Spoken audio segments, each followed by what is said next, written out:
let's get to our usual Less Wrong posts. Brilliant segue. Yeah, we've got evaporative cooling of group beliefs and when none dare urge restraint. So evaporative cooling starts with when cults receive some kind of major shock, like, their prophecy of the world is going to end in... What was the last one that they had? It was like, 2012 or something? Oh, wasn't there the some Mayan Aztec calendar Mayan? or something? Yeah. I think that was 2012. I had God, that was so long ago. I had just an excellent apocalypse party. But there wasn't any religion that based their beliefs on the apocalypse coming in 2012, was there? I don't know if it was religion or just basically cultish, There was some religious end of the world thing recently, though. You're right, in the last decade. I can't remember what it was, though. Yeah.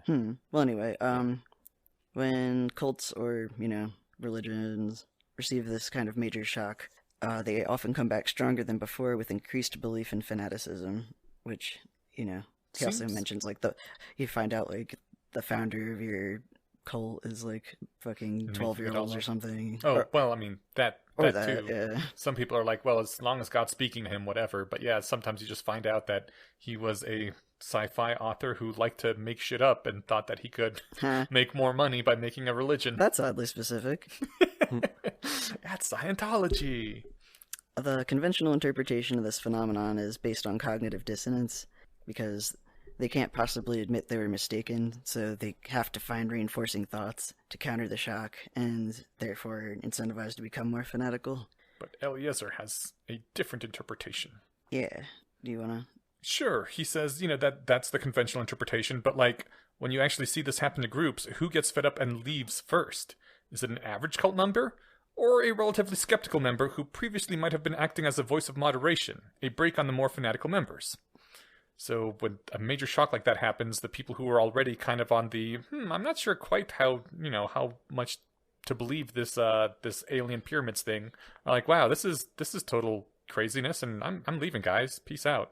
Yeah. And so the group itself, the people that are left, are more fanatical and more zealous on average, and which is where the analogy to evaporative cooling comes from, because that is the same kind of concept where the highest energy particles get ejected, and so the total energy left in the puddle or whatever it is lower. I can't remember what a Bose-Einstein condensate is, and I don't know why I kept referring to it, because this works perfect. The analogy also works perfectly fine for a spoonful of hot soup. Yes. And so I don't know why he needed to invoke anything that evaporates. Right. He didn't need to invoke an esoteric form of matter. The idea that the fast particles have a chance of ejecting from the rest of the collection, and that's where steam comes from with soup. And the fun fact of, like, when you blow over it, you create a lighter or like a slight pressure vacuum behind your breath that you're blowing over your soup spoon with, right? And that's why blowing on it cools it down.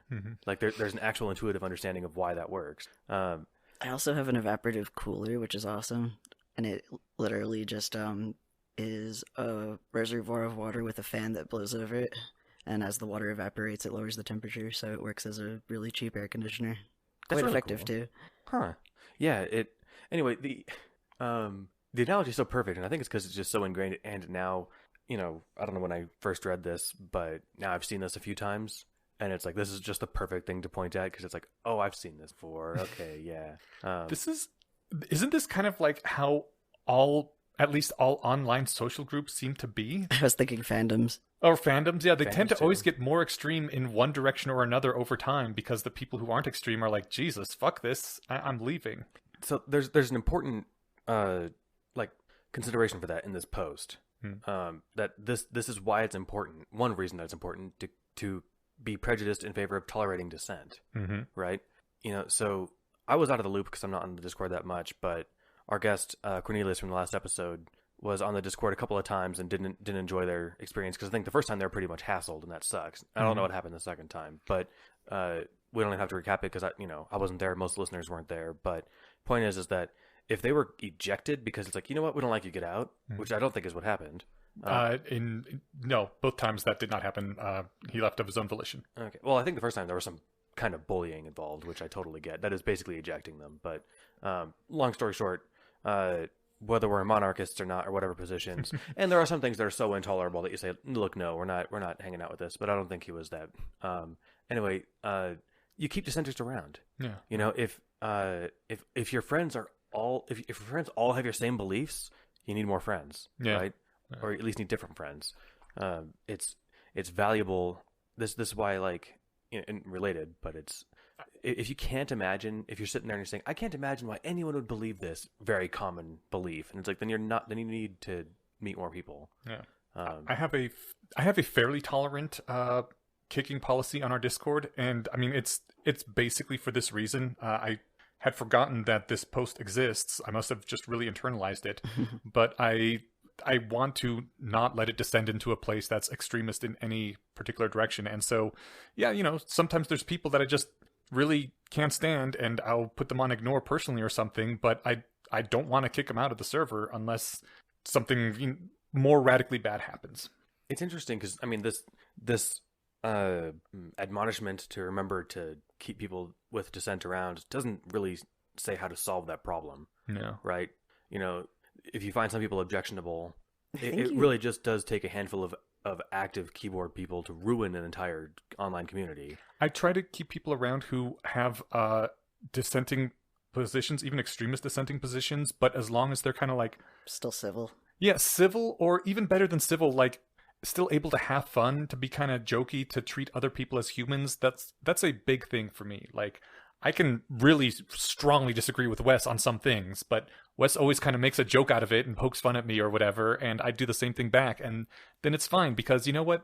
We disagree, but we're still recognizing each other's humanity. Yeah, we're all friends here. Yeah. Even if that's the thing, is some people come in with like a very fanatical, yes, like, this is the most important thing in the world to me, and it's like, this really shouldn't be the most important thing in the world to anybody. But when people have no humor or start, joking about busting out guillotines and killing people, I'm like, yeah, no, that's you don't belong here, man. Yeah, I mean, there's a time and a place for a good beheading joke, and it can be funny. It was a thing in Method Rationality. Yes. So I really thought you were about to lay one down. Oh, I wish. I can't think of anyone I would like to line up and behead right now. People who ruin online communities, no. Yeah. But yeah, I'm rambling. Someone jump in. Yeah, sure. Even though Eliezer said, in the post, the thing about keep people around when you want to eject them. He did say in the footnote, it's the articulate trolls that you should be wary of ejecting on this theory. They serve the hidden function of legitimizing less extreme disagreement, but you should not have so many articulate trolls that they begin arguing with each other or begin to dominate conversations. Yeah, that's how you get someone approaching a community, like opening the door and then just turning around and slowly walking away. Imagine if you got on the Discord and it was just like, I'm trying to imagine, like, I don't know, conspiracy theorists yelling with like monarchists yelling back at them, and then the wire headers. It's like well, here's our take. I don't know. I think I would just be like, oh, whoa, all right, finding a different Discord. Yeah, I actually know somebody in real life that was their experience on our server, which might be an outlier, but so he ends with a counterpoint. Mm-hmm. So Thomas Kuhn believes science has to have a paradigm, which is part of it is shared technical language that excludes outsiders before it can get any work done, and that science can only make progress as a technical discipline once it abandons the requirement of outside accessibility, and scientists working in the paradigm assume familiarity with large cores of technical material in their communications, which I think we kind of talked about before, like with regard to the way we use jargon in the LessWrong community, where it can be alienating for outsiders. So but it also does let you just say that's an omega, or like the shelling point is sometimes the alienation is a feature, not a bug. Right. And I think that's what Thomas Kuhn is advocating for here. And certainly, you save yourself a lot of time if you're not crossing the inferential 1,000 miles every time you're emailing a coworker about whatever, right? Yeah, first let me tell you about meditations on Moloch. Right. So I see the point there. I think that I don't know the full point Kuhn was making or where it was made, but like... Oh, he wrote the book Paradigm. Oh, okay. Well, since I haven't read it, I don't know what point he's making in it, but what I was going to say is, like, as long as you're not saying science needs to be excluded to outsiders, all the time, fuck them, then, like, fuck those outsiders. As long as you're not saying that, then I'm on board with it.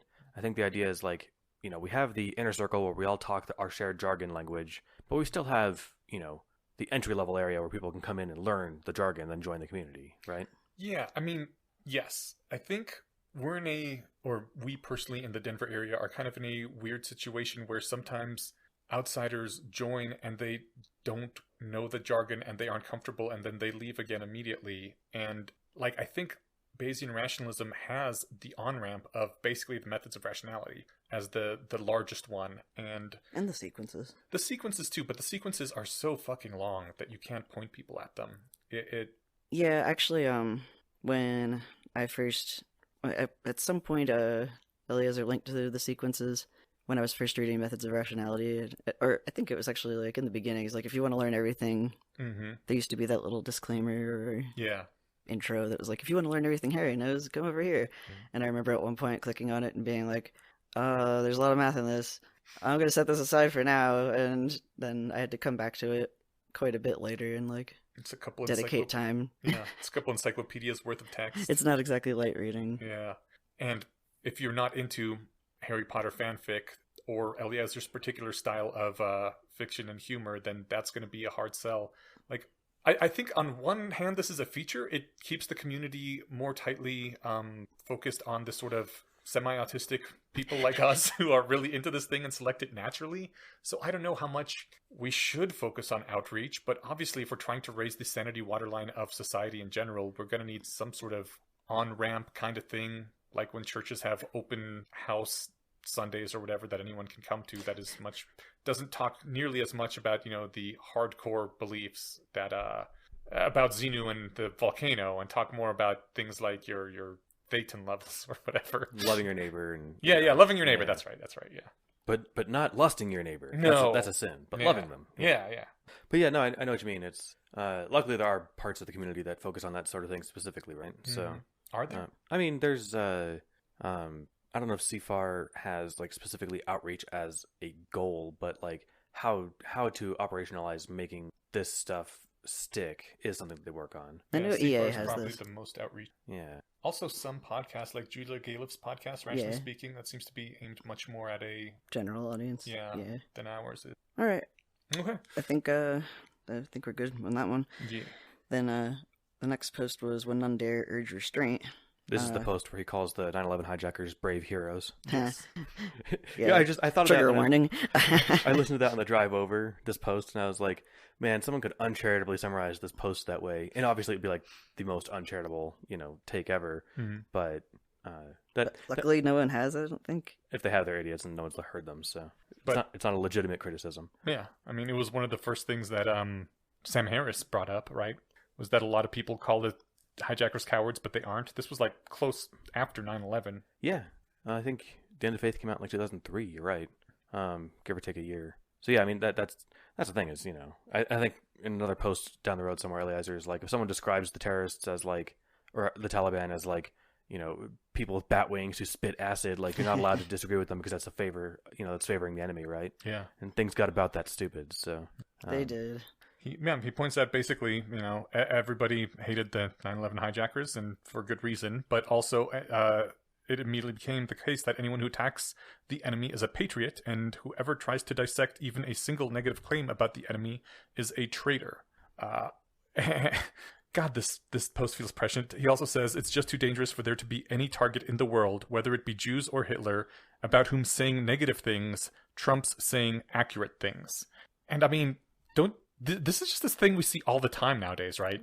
Yeah. If someone says something bad about someone that is hated, you can't correct them and say, actually, this person is terrible, yes, but the thing you just said isn't true.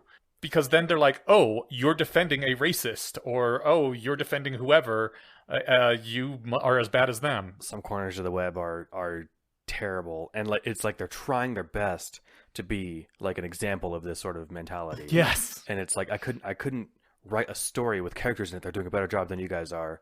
If I didn't watch Dave Chappelle's last couple of specials, but apparently he made some jokes that were not well liked amongst trans activists, at least some of them. He says some transphobic shit sometimes. Yeah, okay. And I think that's his thing. Well, that's not his thing, but that's a all thing. He does. That's a thing he does.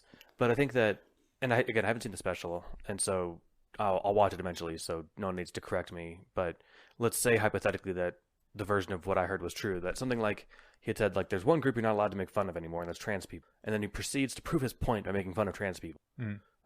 Like, he I think that is actually, like, how the jokes start, yeah. Yeah, so he tells some jokes about it, and then he's like, and then he predicts in advance, y'all are going to get mad about this. Then they get mad. Like, I think he was kind of doing that performatively. Okay.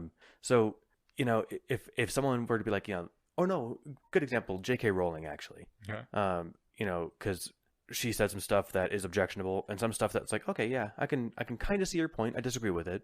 But if you're talking to somebody who's like, she's the worst, she's set trans activism back by a century, she's literally sacrificing trans people in her basement, like, and you're like, actually, she just said that she thinks that sometimes gender segregated bathrooms are nice to have if you're a woman who's trying to get away from a guy, and you take the classical definitions of those two groups of people, then they could, someone could lose their mind at you, right? Right. It's you have now been defending someone that is evil. Yeah. So this was literally a thing that happened to me earlier this morning before you guys got here. Not Rowling, someone else. Apparently there was this publisher of horror fiction which would just take whoever, and there was a guy who supposedly wrote a racist novel about when white people get wiped off the earth due to some virus that targets only white people, right? That is literally all I know about it. Turns out that's literally anybody knows about it because the book was never published. Because as soon as it came out that some white guy wrote a book about the white race being wiped off the earth, he was, I don't know, called a horrible white supremacist, and the publisher had all their authors that they have signed pull out from them, and the publisher said, well, we can't publish anymore. We're folding. And dang. Right. All this happened in the course of a few days, and I was talking to someone on just this private Discord between us and a few other friends, and I'm like, I tried to look for something about this book, but I couldn't find like what the objectionable content was. What did he actually say in this book? And that's when I found out the book had never been published. It was pre-canceled because of the back cover where they find out that when sci-fi Twitter found out that was the premise. And I'm like, okay, maybe it was racist. It sounds like it certainly could have been a setup for a really racist book. Sounds like it's kind of the opposite, actually. I'm not saying it wasn't racist, but how does anyone know if they've never even seen the book? And he was like, well, that sounds kind of racist. Like, he didn't say that, but the implication in the reply was, I was defending a white supremacist by saying this. And maybe he's a white supremacist, so maybe technically I'm defending him somehow, but like, I think my point stands that nobody knows what's actually in this book, and you can't just go around saying this book supports white supremacy if you haven't even read it. Especially when the description sounds like I said, the opposite. The entire, like, all white people die, and they're like, he's a white supremacist. Like, I kind of, wait. That's what I was going to double check on. Did I mishear something? Because that sounds white inferiorist. I believe only the whites died of this virus, and it's like, okay, so they were weaker than everyone else. Part of the summary says that the world descends into chaos. Well, white people are a large part of the population. I would imagine if you just eliminate any significantly large portion of the population, then yes, things would descend into chaos. But the implication that the complainers were picking up about was that white people are wiped out, and therefore the lesser races can't cope, and so the world descends into chaos. I totally get how that's the interpretation they're going for, but I'm just imagining if I snap my fingers and all the white people in the United States teleported to the moon. Right. Like, that's like what? It's more than half the population. Yeah, about 50, 60 something %. Yeah. It's like, you remove half the population of any nation and it's going to fucking fall apart. Yeah. So I guess I don't know. The thing, this book sounds like it might have been interesting. Yeah, maybe. What does the societal collapse look like? Like, I literally know nothing about the author. Maybe the other things he published have been really racist and stupid or whatever. I don't know. Yeah. But also, nobody knows what's in the book. Maybe it's the dumbest version ever. Yeah, and it is just like, and look, no one else could pick up the pieces because, only white people knew how to do it. If it's that, then it's like, great, then this guy wrote a shitty book. Right. But if it is just like, and look, society collapsed, and he made it white people that died instead of any other group because that would have been, mean. Look, this only killed, Hispanic people. Right, then he would have gotten canceled for that, maybe. Right. Who knows? So he picked the safe race to get rid of, and it turns out it wasn't safe enough. Yeah. Although I do have to say it is kind of dumb that it would only target white people because there's no, scientific separations between races. Yeah. But also, I wish that they had just, even if it was racist, I wish that they would have published it so we could all make fun of it. Yes. It would have been hilarious. Save the Pearls was hilarious. Your comment here. Remember when this wasn't everyone everywhere all the time? Yeah. People talk this way about like conservatives and stuff too. Mm-hmm. And not to use the some of my best friends are conservatives defense, but some of my best friends are conservatives. Yeah. Really just, I don't know. I have like all of 5 friends and one of them is conservative. But he's a groomsman at a wedding. He was, he's chill as fuck. We go way back. And, I don't know. It can happen from the other side too, if you're in a deeply conservative community and you say something about like, well, I think the liberals have a point about this thing, and then they'll be like, the fuck are you talking about? Oh, 100%. Some kind of hippie-loving commie sympathizer? Yeah, this is something that people need to keep in mind that, like, I think it's because we're left-leaning, and we being basically every listener and basically every co-host here, like, that we talk about this like it's a problem on the left, because it is, but it's a problem on the right too, it's just that we're not over there watching. Yeah. But like Jeff Foxworthy put out some new special. I don't know if you watched his stuff 20 years ago. It was kind of funny. I remember his You Might Be a Redneck jokes. Those are the ones, yeah. I never saw one of his specials, though. He did I watched the Blue Collar Comedy Tour. I think they did 2 or 3 of those. And it was him and 3 other comedians. Oh my God. Who was the guy who always had the whiskey, supposedly? Ron White. Ron White. I loved Ron White. He was hilarious. I had like this disenchanting moment with him. Oh no, what happened? Well, I mean, it's just comedy, but his joke about how he got thrown out of a bar in New York City and the tater salad joke. Mm-hmm. I saw some older version of that, and he said I got thrown out of a bar in Las Vegas. Yeah. And I'm like, oh, so is any of this story true? Oh, you just changed the city. So again, it was hardly a traumatic moment. Have you seen Nanette yet? No. It's a stand-up comedy special, but it also kind of lets you see behind the curtains of how comedy works. And part of the thing is all comedians, I don't want to use the word lie, but change the actual facts of things that happen so that it's more funny, because that's their fucking job. Yeah, they're not biographers. They're just trying to make funny jokes. But it's also like deeply fucked up and moving, the things that actually happened to her. It's an amazing, bizarre kind of combination documentary / stand-up special / whatever. I don't know what to call it exactly. What was this called? Nanette. Nanette. Nenette. And it was on Netflix. It's probably still on Netflix. Perfect. It was really good, I thought. It was on the Netflix. Yeah. All right. I have it searched for now. That's it. Hannah Gadsby, Nanette. Is that the one? Yeah. Perfect. I'll watch it. No. This was like when I was a kid, and I was like, wait, I thought this was a true story. Okay. But as it is, like, comedians I've seen down the road, I've seen earlier versions of their stuff, and it's great because then you see like the unrefined version. Yeah. And then you see the version that like you found like on Spotify or whatever and really enjoyed. Mm-hmm. And it's like, oh, that's what it looks like after some polishing, right? Mm-hmm. And there might be a kernel of truth there, but the point is they're making funny jokes. Yeah. Anyway, comedy's great, and I brought this up because the redneck guy. Oh, yeah. Jeff Foxworthy. He had a new special this year. Okay. And I haven't seen anything that I don't even know he was still doing stuff for the last 15 years. Oh, did he get canceled by the right or something? I don't think so. Oh, okay. That's where you're going. I didn't see the new special. No, he did like some like jokes about like snowflakes or like trigger warnings. Like back in my day, we had this, and I didn't see the special, but someone was telling me about this, and I was like, that's actually, from what I recall, like perfectly on brand for his kind of humor. I don't know if you saw his stuff from like 2002, but that's what he sounded like. Is back in my day, that was his whole thing. That's always like his been character, his thing. right? Okay, yeah, that's cool. His character, yeah.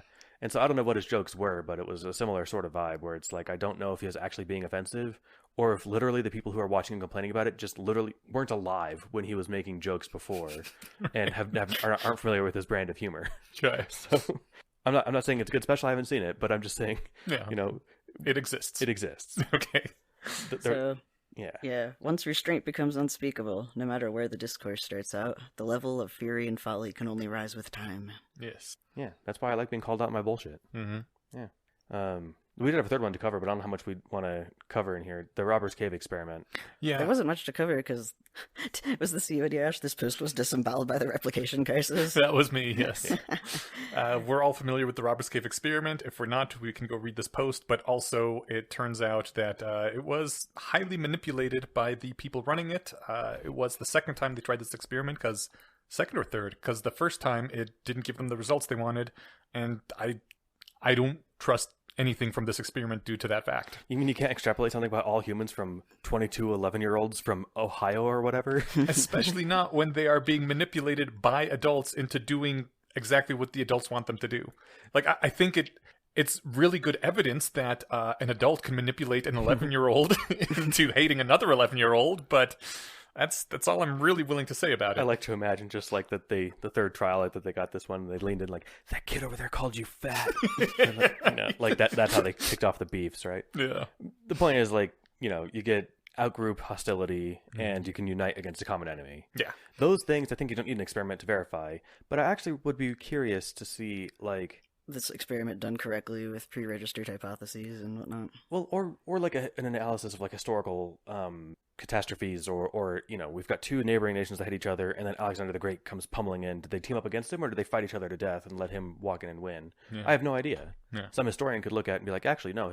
What really happens is people tend to rip each other apart even while they're being eaten alive. I was going to say, from what I know of history, it's like not clear cut. Sometimes they do unite, sometimes they don't, and yeah, it would be interesting to see what factors are there. Yeah, I guess what I'm saying is that I doubt the ability to test this really well in the like under controlled conditions, but you can probably get some strong inferences from real life. But I do like how the post ends with a he uses supervillain. I think this was in Sam Harris's book because you brought it to mind that he talks about the similar phenomena. He might have even cited Robber's Cave, but he said that like barring an attack from outer space, there's nothing that can unite all of humanity.